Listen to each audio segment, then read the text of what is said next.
बिस्मिल्लाहिर्रहमानिर्रहीम। अस्सलाम वालेकुम स्टूडेंट्स, उम्मीद है आप सब खैरियत से होंगे। क्लास 7 आज आपका जो टॉपिक है वो है ख़त। ठीक है, वो आप लोगों ने हिस्सा बे के फ़ोल्डर में लिखना है याद करके। ठीक है, नोट्स में आपके मौजूद हैं। तो आप लोगों मैं आपको इसका ज़रा थोड़ा सा पैटर्न बताती चलूँ। सबसे ऊपर आपने राइट साइड पर यानी कि दाएं हाथ की तरफ इम्तहानी मरकज़ लिखना है, उसके नीचे तारीख़ आएगी। ठीक है, उसके बाद फिर आपने अगली लाइन में नीचे दरमियान में यानी कि सेंटर में मुखातिब करना है जिनको ख़त लिखा जा रहा है, यानी कि वालिद को लिखा जा रहा है। तो प्यारे अब्बा जान, उसके बाद आपने इलामत निदाइया लगानी है, फिर आपने अस्सलाम वालेकुम लिखना है। भाईजान के ख़त से अम्मी की तबीयत की ख़राबी का मालूम हुआ है। मुझे अम्मी की तबीयत की ख़राबी के बारे में जानकर बहुत अफसोस हुआ है। मैं आपके पास आकर आप दोनों की खिदमत करना चाहती हूँ। आपने लिखना है खिदमत करना चाहती हूँ, मगर अगले हफ्ते मेरे सालाना इम्तहान शुरू होने वाले हैं, इसलिए मैं आपकी खिदमत में हाजिर नहीं हो सकती। यहाँ पैराग्राफ ख़त्म हो रहा है।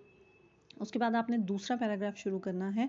आप अम्मी को डॉक्टर को दिखाएं और उनकी सेहत का ख्याल रखें। उसके बाद ख़त्मा है, अल्लाह उनको जल्द सेहत याब करे। मैं इंशाल्लाह इम्तहान ख़त्म होते ही आपके पास आ जाऊँगी।